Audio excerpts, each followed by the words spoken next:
Okay, so good evening, everyone. I hope you can hear me loud and clear. So this is our NPTEL lab session for the week 5.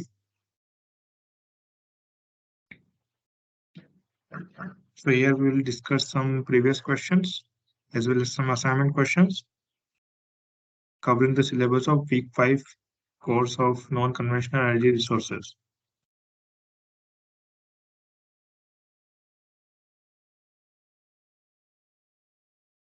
So again, as my introduction, I am Lalit Bharti, a Prime Minister Research Fellow in the Department of Physics at IIT Kharagpur. So basically, we will start our week 5 syllabus. So the week 5 contents covers solar energy,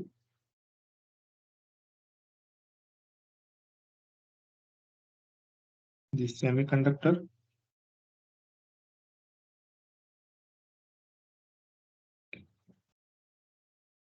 the PN junction,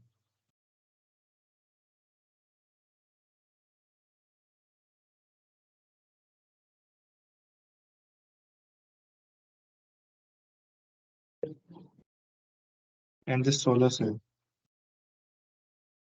In the solar cell part, we will see which kind of solar cells are available in the market and the growing the single crystal in making the PN junction.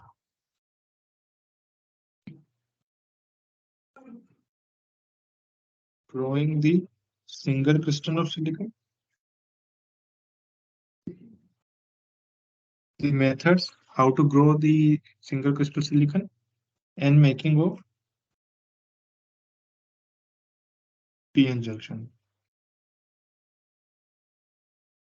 So various method of fabrication of PN junctions were discussed in this week 5 classes, as well as the growth of silicon with different methods.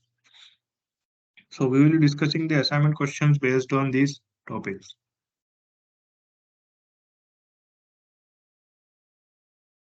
So we'll start with the questions.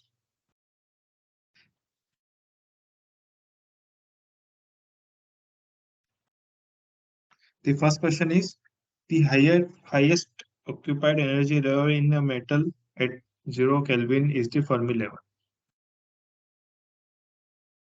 I hope you can see my slide near question 1. Okay, now. So first we need to understand what is the Fermi level. So here in this picture, the band gap is present. The band gap is shown. How the band gap is changing from metal to insulator. And this level is called the Fermi energy level. So by the definition, we can say the highest energy level that an electron can occupy at the absolute zero temperature. That is called the Fermi level. So basically at the zero temperature, whatever the highest energy level is there to occupied by an electron, that is the Fermi level. In this case of semiconductor which is undoped, we can simply get the Fermi level by dividing the band gap by 2. So Fermi level can be here, can be the half of the total band gap. So this is the simplest case. If the semiconductor is doped, and if it is extrinsic type of semiconductor, then the Fermi level depends on the doping, which type of doping, as well as how much is the doping concentration. So we'll say yes, this definition for Fermi energy level is correct.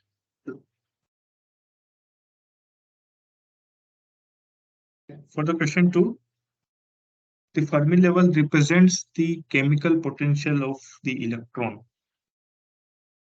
So we need to understand few things. What is Fermi energy and what is chemical potential? So Fermi energy basically is the value of Fermi level at absolute zero temperature is the Fermi energy. So whatever the Fermi energy is, the value of that energy in electron volts, that is the Fermi energy. So it can be in the electron volt. So chemical potential also we need to understand. So chemical potential is basically the energy required for a chemical reaction. So it can be the energy absorbed or it can be the energy released due to the change of the particle number or a chemical reaction. So if an electron is absorbed by the system or electron is released by the system, the probability and the energy released will be depending on the chemical potential. So chemical potential will also define the the reaction mechanism. So yes, this depends on the Fermi energy, and Fermi energy levels or the Fermi energy values represent the chemical potential of electron. So two.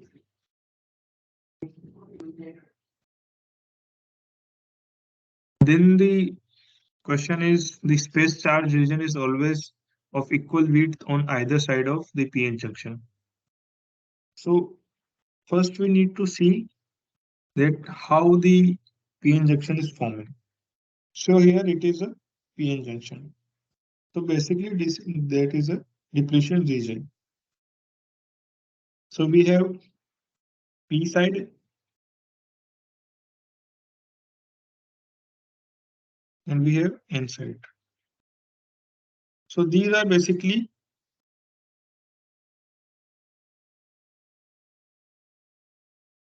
two types of semiconductor.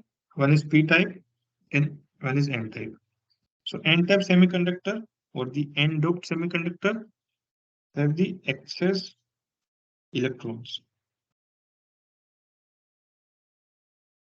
In p type have the excess holes. If you go the elementary or the fundamentals of semiconductor and doping of semiconductor, you will find by changing the dopant, it can be either of p type or n type. So we have basically excess electrons here and holes here.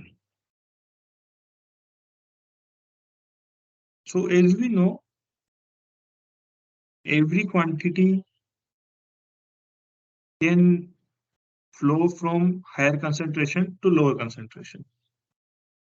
So here the holes are at in the higher concentration. So holes will try to move in the right side.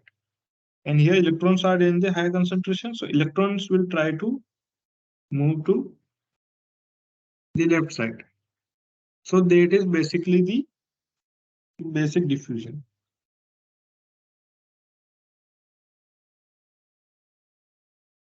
Diffusion due to the concentration gradient or the difference in concentration. So they will move to opposite sides. So here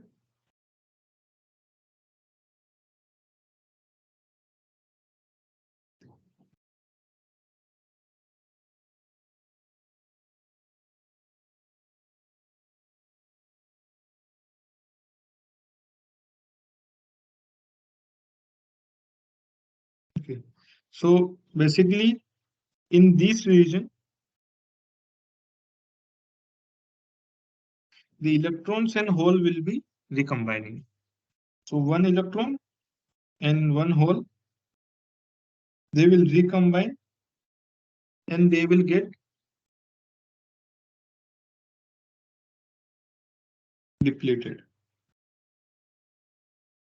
So depleted means kind of they vanish and the charge becomes neutral. So this region, at the interface, the depletion region will be formed. But due to movement of electrons from the left to right and due to movement of holes from due to movement of electrons from right to left and due to movement of holes from left to right, a charge will be formed. So if from this region, if electrons are moving from here to here, it will be positively charged.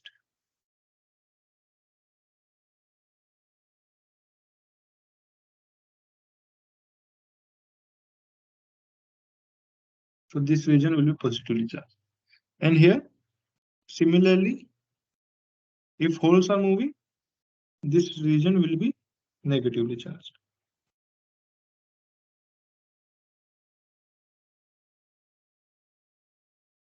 And due to the ionic size, difference in the ionic size, obviously the charges, the region, the width of the region will be different for these different sides. So this width of n side will be higher than the width of p side. Here also we can see the difference in width. And this accumulation of charges or the formation of charges, it will generate a potential difference. So this is in the unbiased condition. So we can say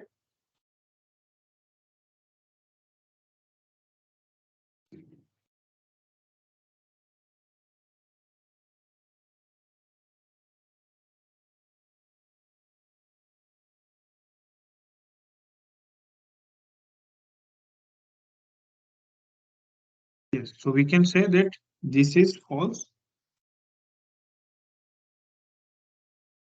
that these are not within the equal width. Yes. So question 4 is here. Question 4 says direct band gap semiconductors are better suited for solar energy applications, solar cell applications, than indirect band semiconductor. So we'll just understand what is direct band gap and which is indirect band gap. So this is the image first is for the direct band gap, and second one is for the indirect. So here basically it is the valence band, and this one is the conduction band. So whenever a light source or a photon is hitting, depending upon the wavelength and the energy of this light source, this photon, the electron, if this is an electron,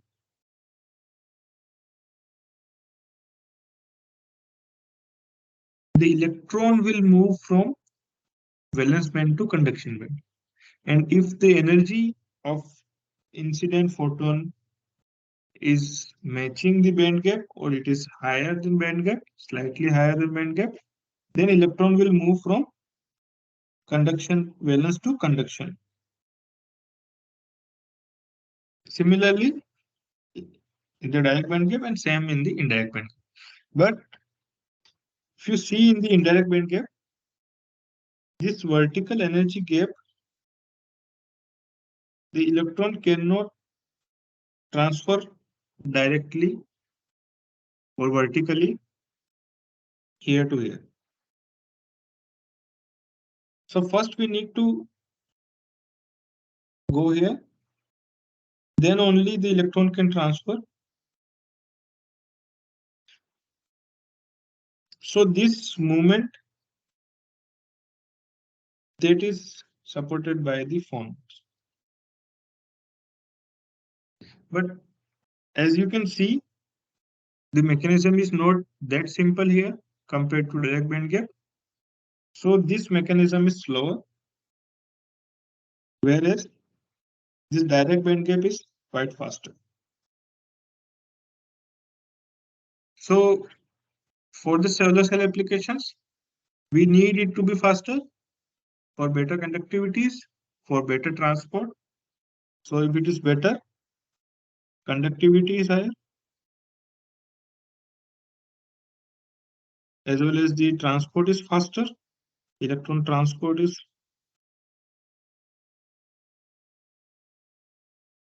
so it is suitable for solar cells. So the example of direct band gap is some gallium-based gallium nitride or gallium arsenide, some doped semiconductors of silicon-based semiconductor, and this is for a silicon. So basically, the direct band gaps are preferred, but due to their high cost, they come at very high prices. Okay. So we will see the question 5. Question 5 says metals are usually transparent because of the lack of band gap. So you can divide this statement into two. So lack of band gap, this statement is correct. Like if you have this is the conduction band and this is the valence band. So there is no EG or no band gap. So these are metals are very good conductor. But here we need to see the metals are usually transparent. So this is not the case because we see in the real life metals are not transparent. If you see any metal, be it be copper, be it be silver, these are not transparent. So what we need to do, we need to understand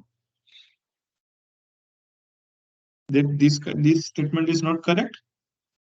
So metals, you see, these are basically shiny. Shiny means they reflect light. So if you see silver, you see other metals also, they are very shiny. So there's what is the reason of being shiny? So we know that metals have free electrons. So it is these have lots of free electrons. So these free electrons are just moving or just floating like a sea. So everywhere the electrons are flowing. So what happens? These electrons can create an electric field, and at the surface, if this is the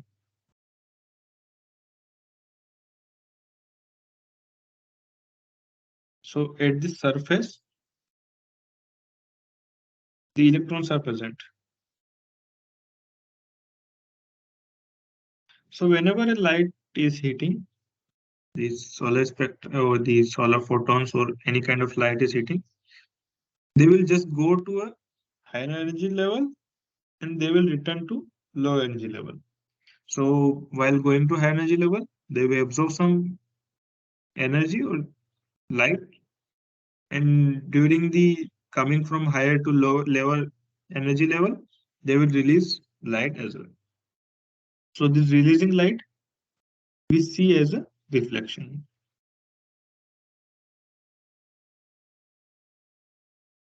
So this reflection is the reason why we see the metals as shiny. So this statement is false. The metals are not transparent. Not transparent. Okay, so these were some non-graded assignment questions. Now we'll see the previous year graded assignment questions. So these are helpful for your main exam.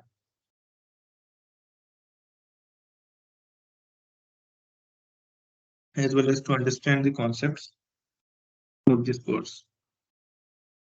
So our first question is match the following materials and band gap values. So that is a relatively easy question. So here it is shown the different type of band gaps of different material. First one is conductor, second one is semiconductor, and third is an insulator. So you will see basically in the conductor there is no band gap, or the conduction band is just touching the valence band. In the semiconductor, they have some band gap, a narrow band gap. It can be of order of 1 electron volt, slightly, it can be slightly more, around 2 to 3. So these lies in the range of semiconductor, and insulator have very wide band gap. So it is basically more than 5 electron volt. So that makes it very hard for electron to jump from valence to conduction band. So that is basically the insulator. So statement we need to see. We need to match these three. So metal. So metal, we can say that metal is a conductor. So conductor have no band gap or overlapping. Overlapping. So A is for the second, as well as we can say that these are partially filled. So fourth is also for the metal, because metals are partially filled or half filled. Insulators are,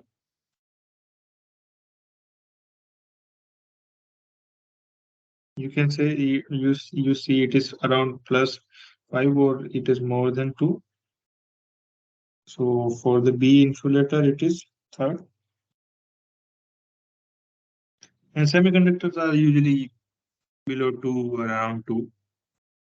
So semiconductors are below 2 electron volts. So it is first. So acceptor answer also matching here. So the options correct are 1A and the last one.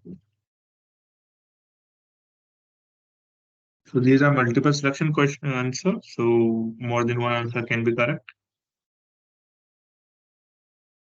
So these are basically the difference between conductor, semiconductor, and insulator and their band gaps.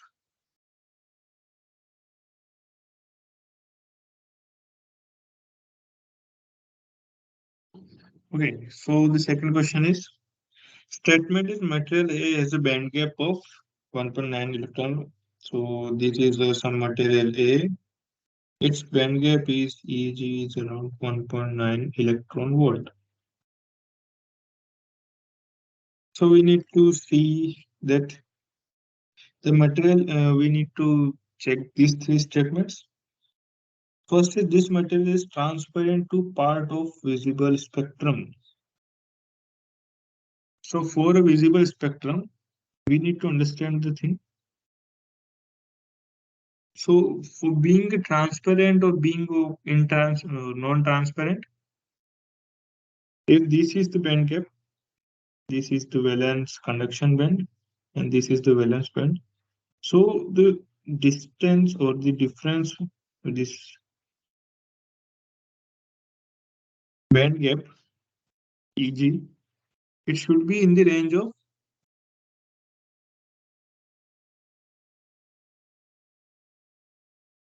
for the energy of incident photon should be in the range or equal or more than the band gap of the material. So if this energy of photon is comparable to, or it is just higher than Eg, then the light will be absorbed and absorbed. So it is not transparent. And if it is lower than the Eg, so it will not be absorbed. So it is transparent. So how will we decide that So we just need to calculate the energy of the incident photon, and from the energy we can get the wavelength of incident photon. So if this wavelength matching the visible spectra, the range of visible spectrum, then it can be absorbed and then it will not be transparent. So basically E is h nu, the very famous formula, that should be equal to Eg. So from that, Eg is 1.9 electron volt. H nu, we can write this nu as c by lambda. Lambda is the wavelength of the wave, or so it will be hc by lambda. So our lambda will be hc by 1.9 electron volt. So for the electron volt units, this hc can be 1240 electron volt dot nanometer. So if you put the value of Planck constant and the c is the speed of light. So basically c is 3 into 10 to the power 8 meter per second. And similarly, the Planck constant in 6.64 chance to my.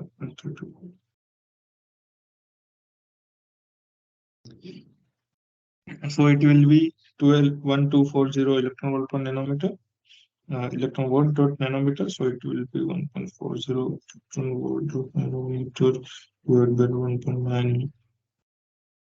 So lambda will be around, if I calculate it, it is around 645 nanometer. And we know the visible spectrum is around 400 to 700 nanometer range. This is our visible spectrum. So as the wavelength lies in the visible spectrum, so this band gap of this material is able to absorb the 645 nanometer light. So it will be basically visible and not transparent. So the A is correct. Second is the material is insulating in nature. So as we can see, it is the band gap is 1.9 electron volt for insulator. Insulator, basically you need more than 5 electron volts, so that is not insulator. It will be a conductor or semiconductor, not conductor but a semiconductor. And wavelength equivalent to band gap values lies in the physical. So we have already seen the wavelengths are coming to be 455 nanometer. So these are basically in the lying in the band gap in the spectrum region. So the answers are both first and both first and third are correct. Option first is correct, but the option second is false. So these two options are correct.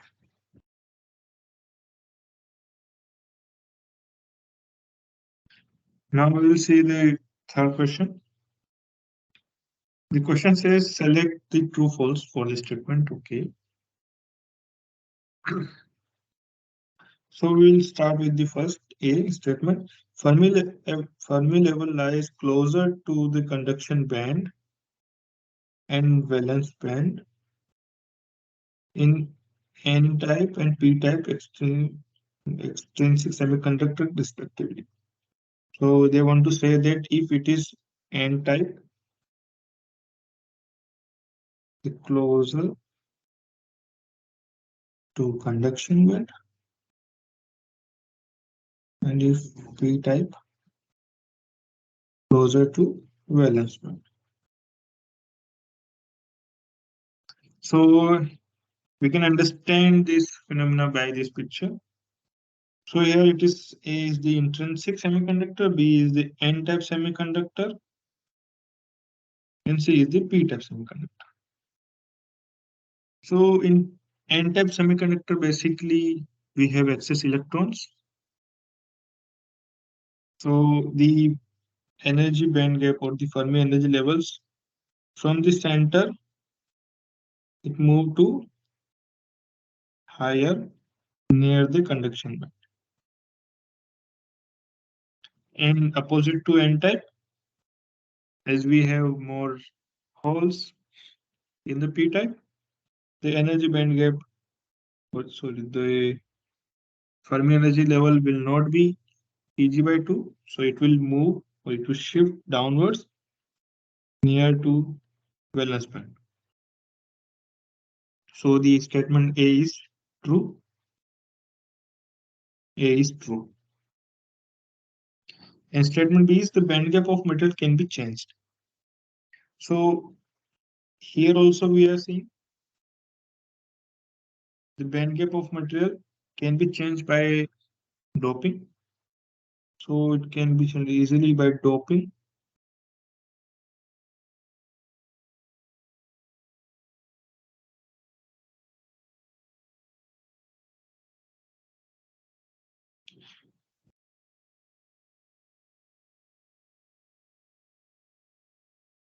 By tuning the structure.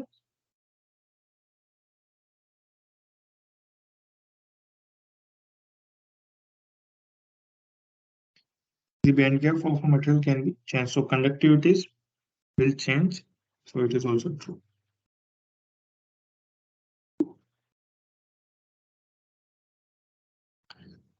Now we'll go to the fourth question.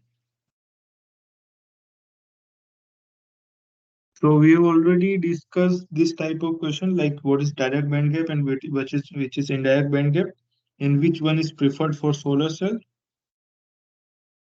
And we have seen that due to the faster mechanism and faster electron transfer, these direct band gaps are preferred for solar cell applications. So there were statements also, which kind of band gap materials always preferred over the different band gap material for fabricating a solar cell. So here will direct say that yes, this direct band gap material is always preferred over indirect band gap material for solar cell. So easily this question, the answer is second one. And we have already discussed the reasons why direct band gap is preferred here.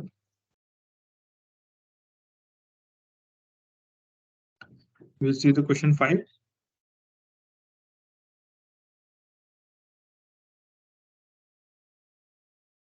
Just in a moment.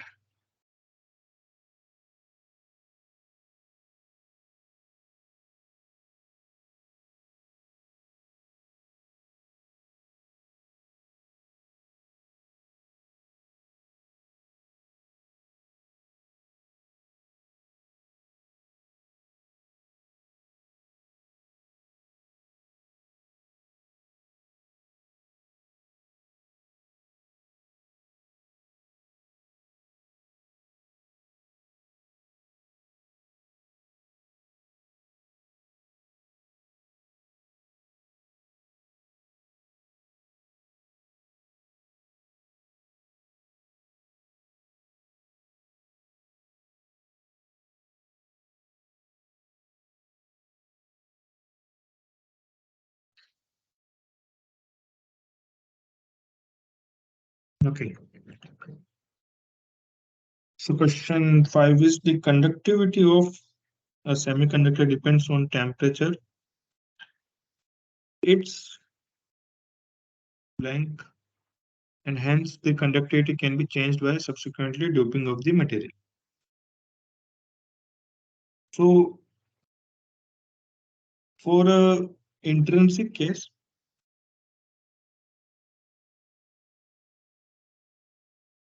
since there is no doping, so conductivity is mainly dependent on the temperature. So here also we can say in this picture, this one is the valence band and the upper one is the conduction band. And if we start the video from from this place, so all the electrons are in the ground or in the in the valence band, and as the temperature is increasing, the electrons are absorbing energy and they are jumping or moving in towards the conduction band. So now we have more electrons available, these free electrons. So now we have more electrons available in the conduction band. So the conductivity of materials is higher. So the temperature is a big factor in the conductivity of intrinsic type of semiconductor. So here the I. So and the second option is both charge carrier concentration, charge carrier concentration. So first is the answer.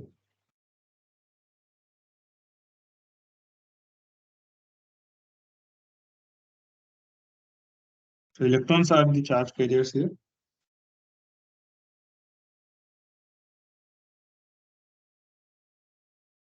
Basically, these are carrying the charge from one atom to another atom. So the question 5 is done. So we'll see the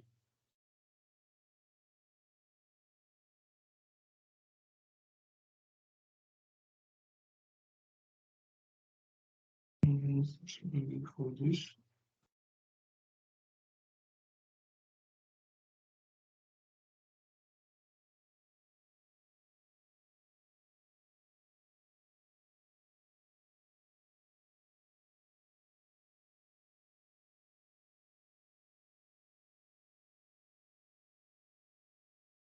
Yes. In PN junction, band bending happens when? So that is a very interesting phenomena in case of solar cells or basically in the PN junction. So that is called the PN band bending. So basically, when you take two materials of different type, like one is P type, one is N type, and you sandwich them together, or you put two materials together. So due to the difference in their energy levels, or basically the difference of their Fermi energy levels, the bands will be bent at the interface. So you can understand it very easily by this picture. If you see the picture one, this is the P type. In P type, you know that the Fermi energy levels are lying near the valence band. So this is its EF. Whereas in the N type, it is near the valence band. So it is EF is here. So you can take this EF as some water level, because we know electrons move from higher energy level to lower energy, and the holes moves in the opposite direction. Okay. So whenever you sandwich them together, you just put two metals together, their energy levels, their EF, the Fermi energy levels, align. So basically, what will happen? The EF will try to align together. So if this EF is lower, it will move upward, and if this EF is higher, it will move downwards. So what will happen? They will align together in a single line. So this is the EF of final the interface. But due to the movement, the whole system, the whole P system will go up and whole N system will go down. So there conduction and valence band, they will be bended. So you can see here this p type is bended as well as this conduction band as well as the valence band both gets bent. And this is the main phenomena of electron transfer. So you can say the flow of electrons from p side to n side and holes from n side to p side. So you can understand, you can see it like a water, example of water level. Holes are like bubbles, so they will always go upward. And electrons are like some heavy particles, which will always go from higher to lower level. So our the statements are Fermi energy of the first statement is Fermi energy of the two materials is exactly the same before the junction is formed. So not, because these are getting banded, so these are not exactly the same. Charge carriers are same across the junction. No, we know that charge carrier is variation in the variation at the interface. Fermi energy varies across the junction when it is initially formed. Yes, that is correct. So Fermi energy is not the same. It will vary. Chemical potential of electron on one side of junction is more than the other side of junction. So that is very easy to understand that yes, EF is different in both sides. So chemical potential is also different. So option third and fourth are correct. We'll see the question 7.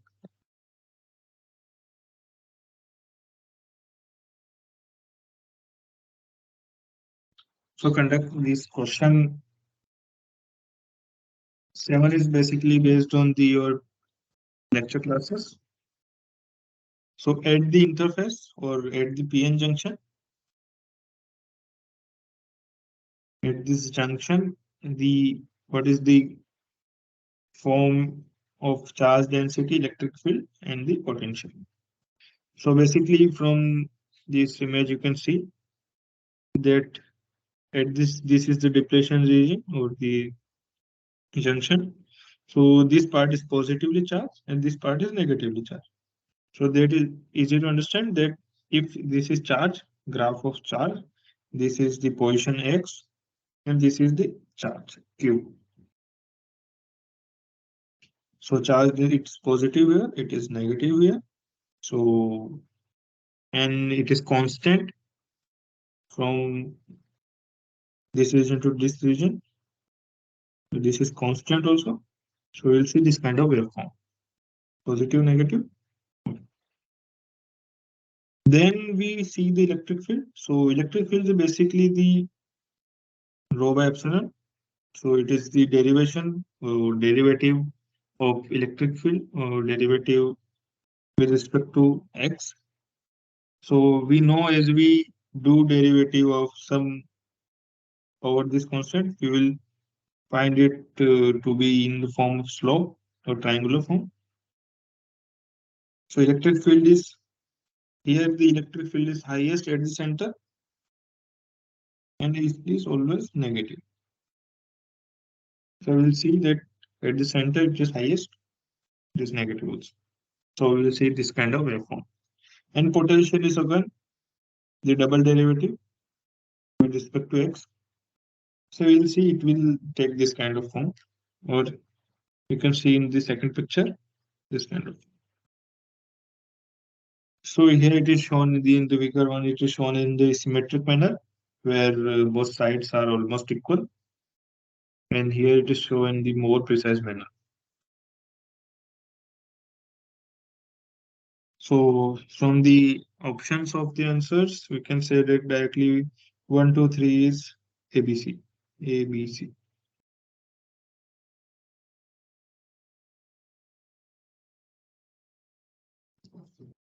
Now we'll go to the next question. Yes. So that is a interesting question. So these are basically the growth mechanism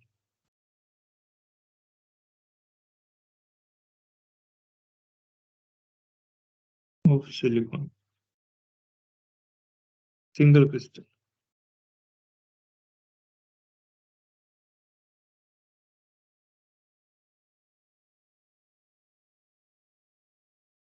So the first one is Churalski method, Churalski, and the second one is float zone.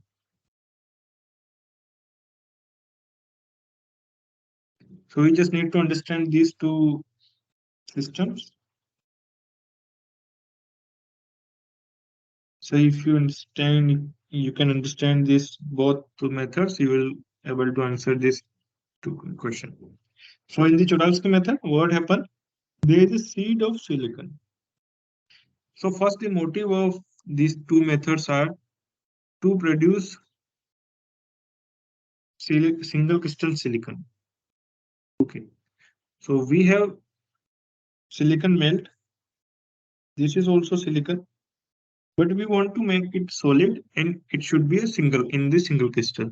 So single crystal is basically a very well organized. For every crystal is it is not amorphous in the nature, and in every direction it is very uniform. So if you make this kind of structure, if it is very well,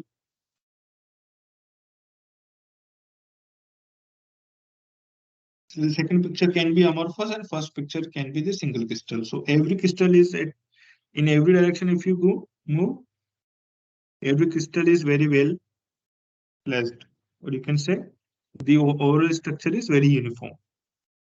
So you need to make the single crystal. So for that, we just need a seed. Seed means it is a single crystal silicon. So as we dip the seed in the silicon melt, so atom by atom, layer by layer, the silicon will attach to the seed, and as it moves upward, here it is the heater is placed, so temperature is very high to keep the melt in the liquid condition. And as we move upward, the temperature is lower, so it just condensate and it just transform from liquid to solid.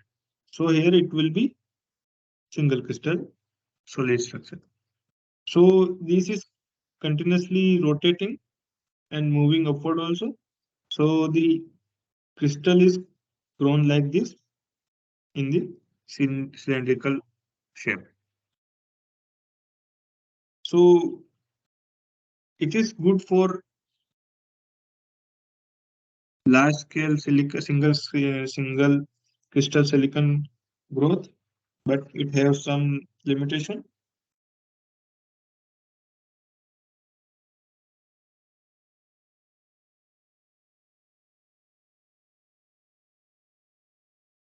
So we have the second option. The second is the float zone technique. So in the float zone, it is slightly different. Like seed holder, the seed is placed in the sorry in the below in this condition. So seed is at the below, and this whole system is filled with silicon. Any kind of it is not required to be pure single crystal. It is just silicon. So this and the RF coils are just to produce the temperature. So the RF coils can move upward and downwards. So what will happen? The RF coil will start from here. So wherever the RF coils are, they will melt the region. So if seed is there, and if the RF coils melt the silicon, so it will automatically the silicon will align to the seed, and the crystal structure will be according to the seed. And as this RF coil moves upward, the whole structure will slowly move, and all the silicon, it will form the single crystal. So that is also a very good technique. So we'll see the options. In the Cholesky process, first shape size limitation due to surface tension of liquid. So that is not correct for the Cholesky, because the surface tension is not only the method. So we'll go for the second option. The primary shape limitation due to surface tension of liquid and relatively minimum limitation with respect to size. So we have two terms, shape and size. So we have to see that shape is a restriction in Cholesky method because it can be only in the cylindrical form. So whenever we cut this thing, we will find the disc only. So mostly you have seen the silicon disc. If you have seen single crystal silicon, so it comes in a disc. So size is a limitation. So primarily only this, the shape is the limitation. So this is the primary limitation in the Cholesky method. And there is almost no limitation with respect to size, because it can be of any size. If you just increase the size of your system, the crystal size or the size of disk can also be increased. So you will have larger disks of single crystal silicon. So option second is correct here. And in the B, float zone process, the options are like big fixed RF heating coils or moving RF heating coils. So we have also already seen that the RF coils are not fixed because it need to heat up the whole stem. So it need to be moving. So the answer is also given. A is the second, B is 1, and B is fourth. Okay.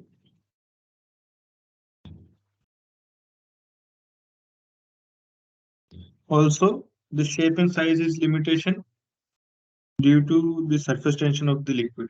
So yes, because silicon is initially in this liquid form, so the surface tension is a big limitation here. And due to the use of this RF coils and this inverted type of mechanism, the shape and size both are the limitation. So it is true for B, it is true for A, fourth is true for B,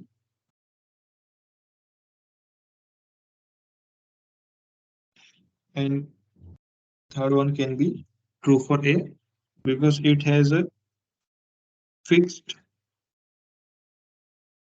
either coils or heating plate. So these are fixed.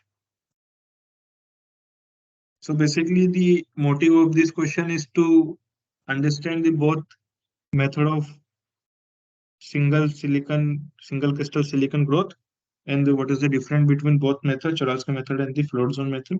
So they are very fundamental and very important method. So these are used by the industries for growth of silicon, and you will see silicon nowadays everywhere. And mostly the crystal silicon is used for high-end devices like your mobile processor or your computer processors. So that is a important technique. Now we'll discuss the next question. Already I have shown you what is the difference between amorphous and single crystal. So now this question is, arrange the following in increasing order of their disorder. So we need to see the disorder. So we already seen that if the system is amorphous, this is a single crystal. So if you see the orderness, which one is the most ordered? So the monocrystalline or the single crystal is highest order. So every single crystal, if you see the environment from this unit or from this unit or from this unit, you will not see the difference of your surrounding atoms. So it doesn't depend on which atom you are. You will see your surroundings always similar. So this is the most ordered structure that is called monocrystalline or single crystalline. In the polycrystalline, there are some groups. These are locally ordered, but if you see, they are in some groups. So some kind of orderedness is there, but it is less ordered than monocrystalline. And in amorphous, no crystal is ordered. If you see this atom and this atom, all are different. So the orderness is lowest in case of amorphous. So if orderness is in such manner, the disorderness will be opposite. So the amorphous will be highest. Amorphous, the third one will be highest. Then the small size crystals. This is the small size. And then the single crystal. So this is basically the order of or the disorder.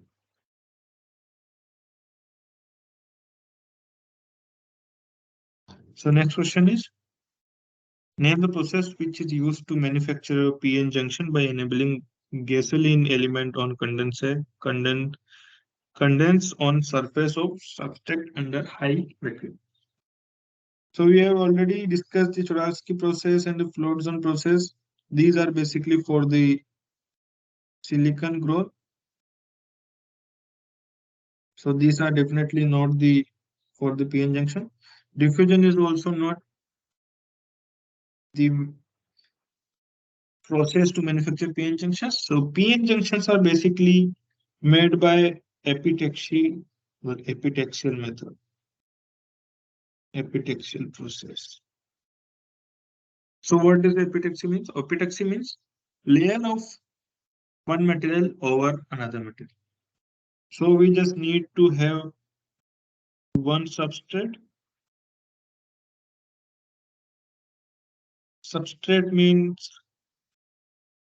it will just provide you a base.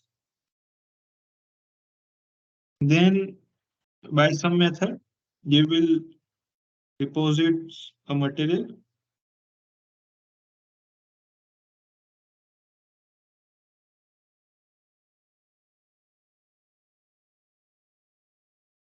So this can be P-type. And secondly, you will deposit a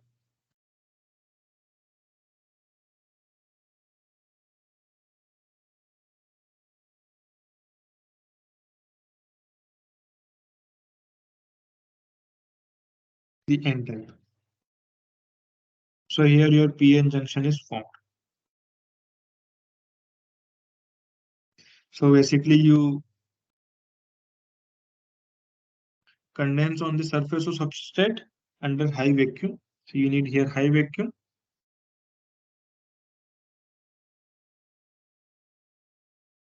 So gasoline elements are these are the part of the process.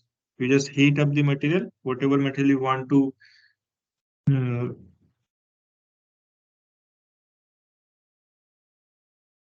you want to use.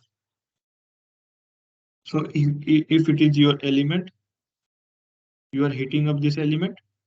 If some material is there, it will evaporate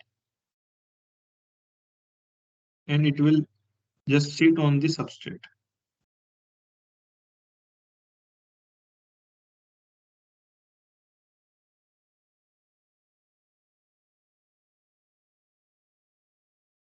So this is a very simple method of understanding. Similarly, it will repeat it. So one P, then N. So the P and N type will be formed with the layers will be formed. So this is called the epitaxial process. And then after it, we will just attach the, this is the P type, the connections.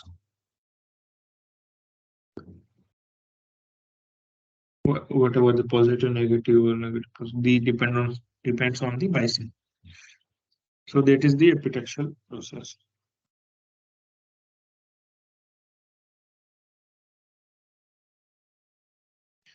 Now we'll see the previous week question. So again, as the deadline of this submitting these questions are done, so we will just discuss this kind of questions. So we have 10 previous quiz questions. So we'll take a break of 10 minutes and then we will discuss these 10 questions.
Okay, so we are back.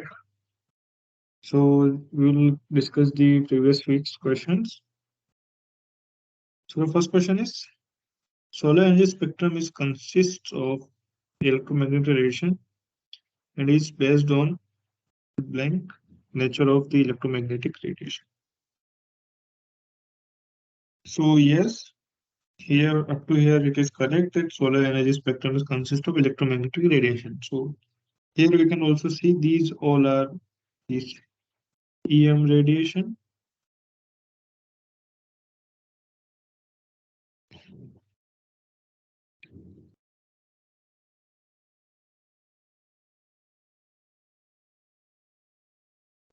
and these all are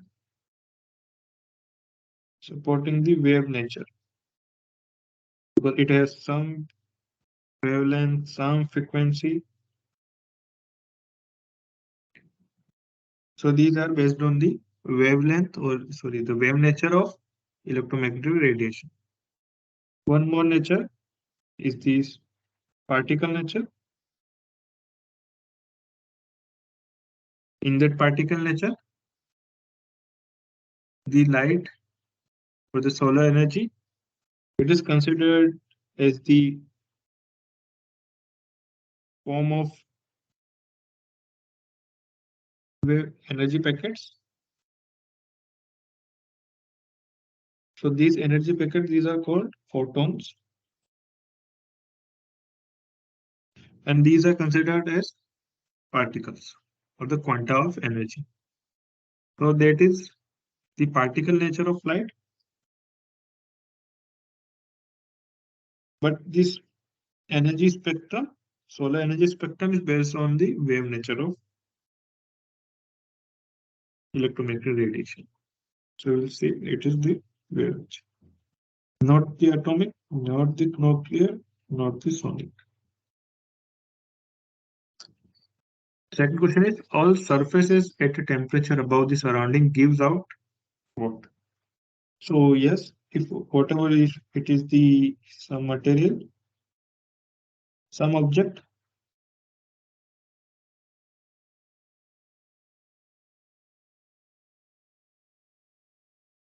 So if it is at a temperature above, like it has some temperature, not zero.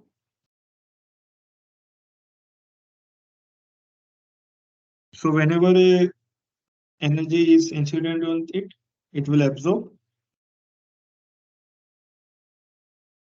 and whenever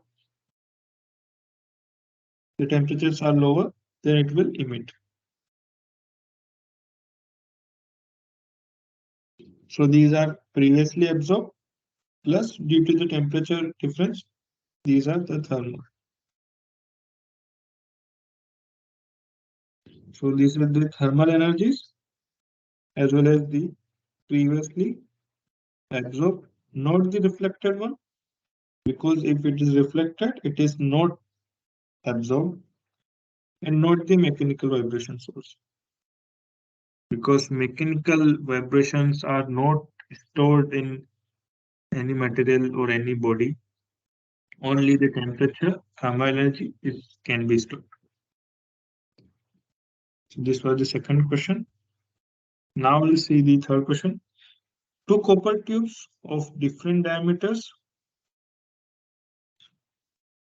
painted black, are used in two solar water heater setting.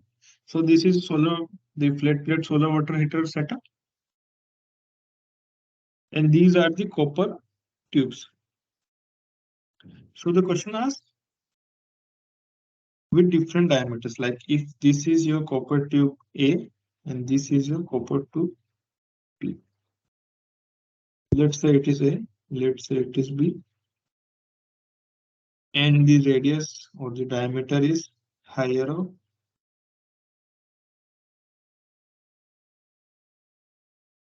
tube B. Assuming they are running at full capacity, okay, both copper tubes will increase the temperature of water at the same rate. So these both are similar, they both are painted black, and in all other cases, these are identical. So if we place the cooperative A and cooperative B, what will be the difference? Will it be any difference or not? So yes, there will be difference because the cross section is higher. The cross section area is higher for tube B, as well as if cross section is higher, the volume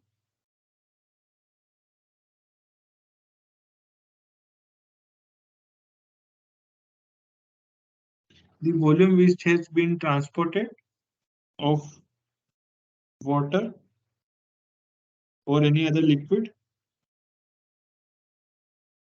which is carrying the temperature or carrying the heat, so it will be different. So if you see the cross section, this will be the B, this will be the A. So this volume of B is higher than volume of A. This is basically the, if we want to calculate, the area is, cross section area is pi r square. If this is r and this is 2r, so the cross section is pi 2r square. Here it is pi r square. And if we take the length of L, which is 4 pi r square L, and if it is only pi square L.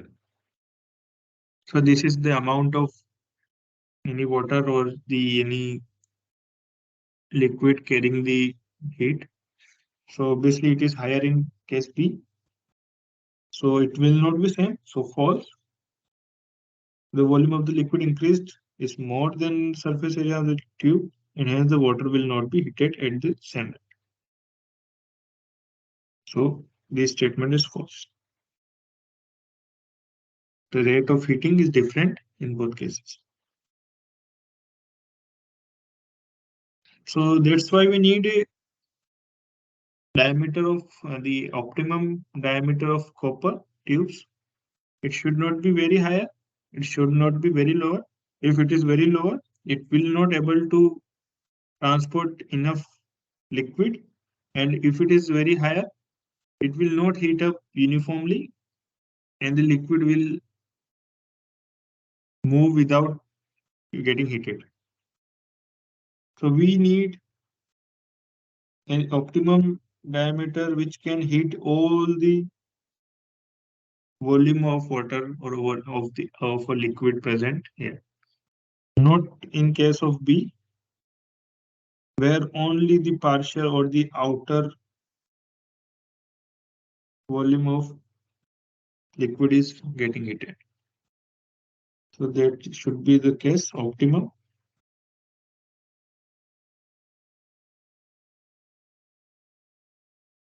So question 3, answer is false.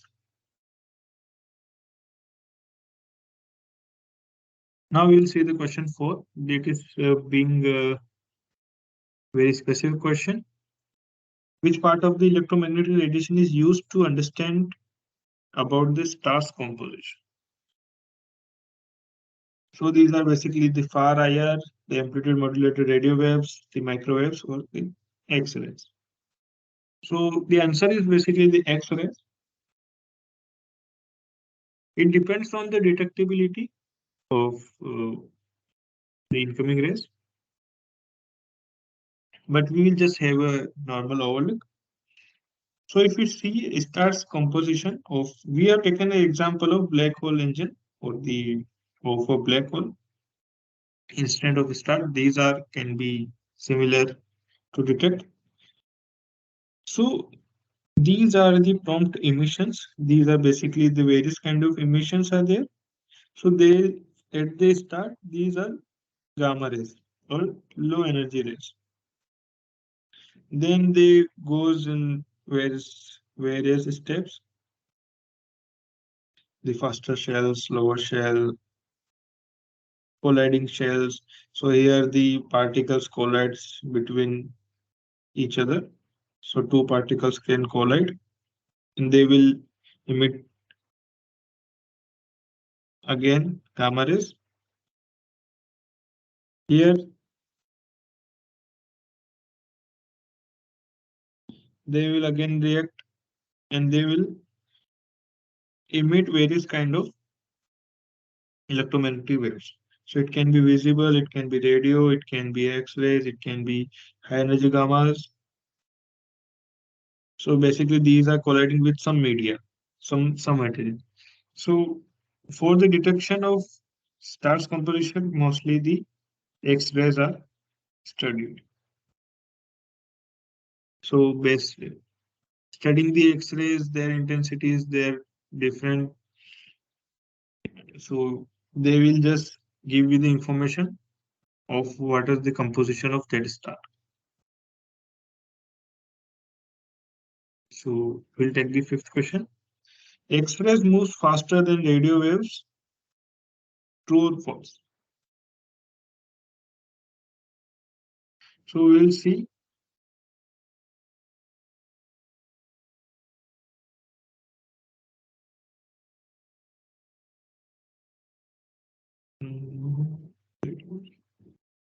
So these are the radio waves,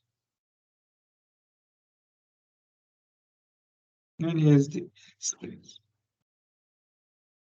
So for X-rays and for radio waves,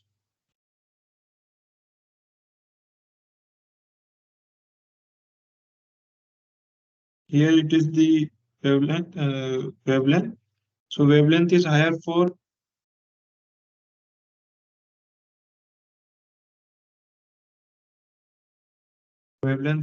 radio waves, and frequency is oppositely low.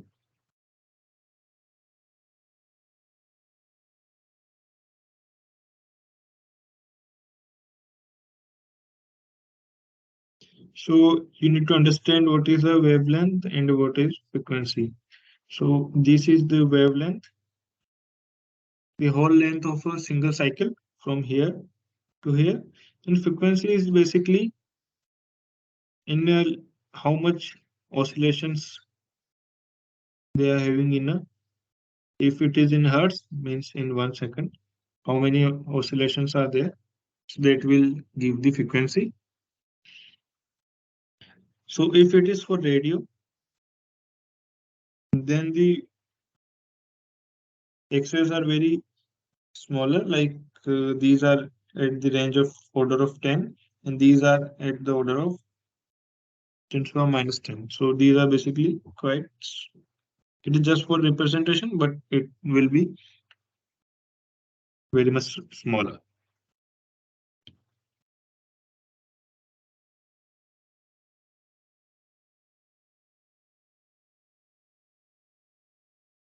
So here you see the X-rays have higher speed than the radio waves. So this will not be correct.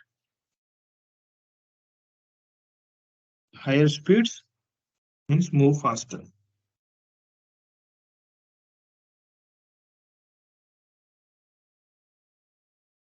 This was question 5. Question 6 is the flat plate collectors are made up of. So basically these are the structure shown of flat plate solar concentrated collector. So basically these have some metal covering. So metal is there, yes. So metal should be of higher, like if copper tubes are used, these should be of higher thermal conductivity to transport heat. So second is correct. Metals which can absorb heat easily and transfer the heat through conduction, yes, because heat is transferred through conduction, so they should be absorbed easily and transferred efficiently. Clear glass to conduct heat readily in quick manner, so that is not required. Clear glass is not to conduct heat. Glass do not increase the heat or do not help to in conducting heat. So three options are correct. A, first, second, and third.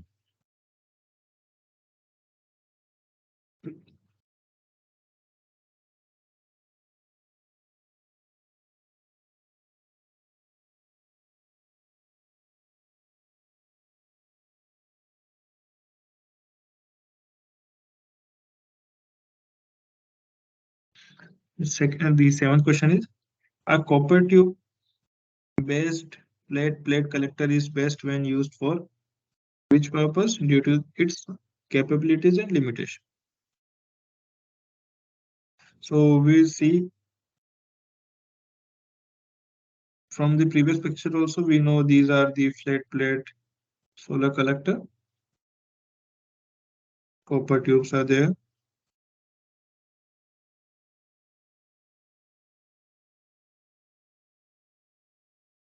So basically this kind of because these are portable devices, the size can be like 1 meter to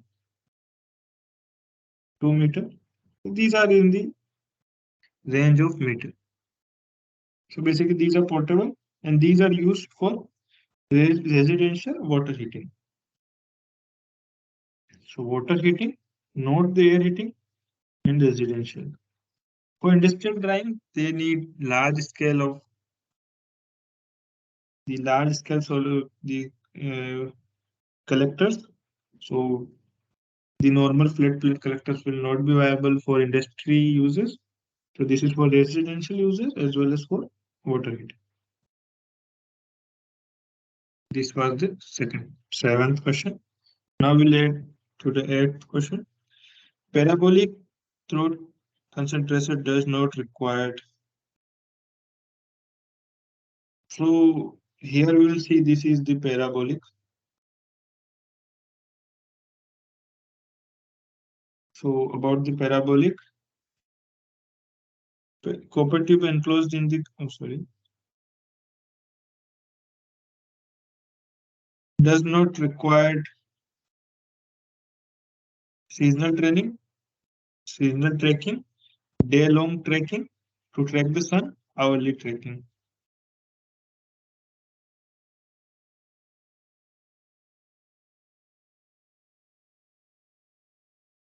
So tracking means if sun is in this direction, they need to be focused always where the sunlights are incident in such a manner, they will reflect the sunlight to this central collector. So some fluid is moving or just moving through this central collector. So we need to focus all the sunlight at the central collector. So we need the tracking of sun. So due to the mechanism or due to the structure of this parabolic concentrator, they need the seasonal tracking to track the sun. Because season to season, the direction of sunlight is not the constant. So it will vary a little. So we need to adjust our concentrator or parabolic throw concentrator according to season and sun. But we don't need to change the direction throughout the day or throughout the hour. So these are not the correct answer.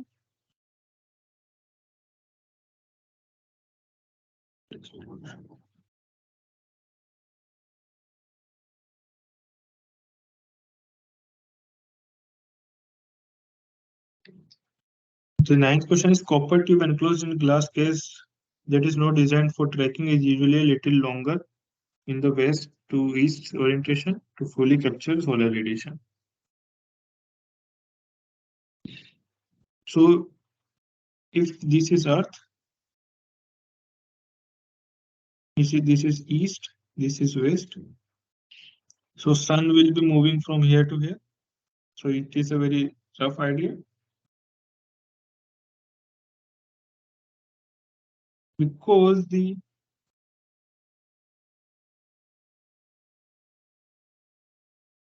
so we have to see if it is in the rectangular form. So we have to design it in such a manner, in such a shape, so we can utilize most of the sunlight. So because sun is going in and because it is static, it is not tracking the sun. So we need to fix it in the most optimal condition or most optimal shape. So these are placed in east to west in this way. So they are not in the square form. So sun will be coming from here to here. So throughout the day, we will collect most of the solar radiation. And if we put it like this, it will not be that optimal. So true. We need to put the long edge or the longer edge in the east to west edge. So this is the 10th question. This is probably the last question. The increasing order of sunlight concentration is. So we'll see this is the flat plate, this is the parabolic, and this is the tower. So basically in tower there are many heliostats. These are basically the mirrors. So this can be adjusted very easily, and you can see the real picture here. So there are so many heliostats. So they are controlled electronically. So they are in the direction in such a manner that they will reflect most of the sunlight incident on that to the central receiver. So that is basically tower, and then there are some liquids which will be flowing from and away to this solar tower, and we will extract the thermal energy or the heat. So basically, these solar towers are, as you can see, there are so many heliostats, so many mirrors are present. So it will be very high temperature. The temperatures are usually very high, so that's why no water or simple liquids are used here. So some molten salts are used here to sustain the temperature and transfer the heat. And in flat flat plate, these are basically for the residential users. So water is usually being used as the liquid or the heat transfer liquid. So the third one is the highest is the tower concentration concentrator. The second one is parabolic. This is the medium type of collector, and the smallest one is the linear, or it can be the flat plate or some linear concentrators. So option second is correct. So this was our 10th question. It was the last previous year question. So I thank you here for this session. So as we have some time, so I will be here for any kind of doubts and any kind of queries regarding this lecture or the any previous lecture.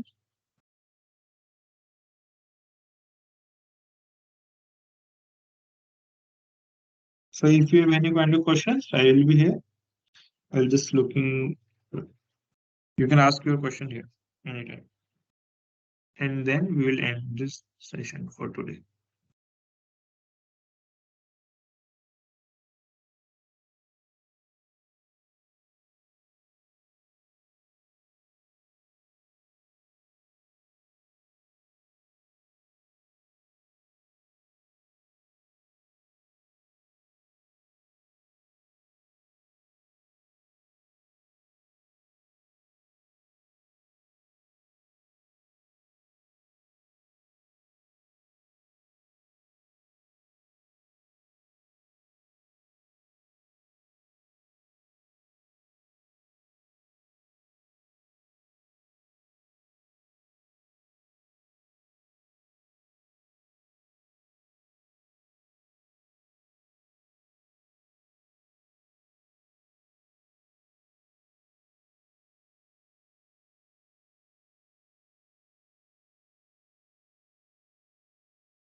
Okay, so we will be ending this session here, and we'll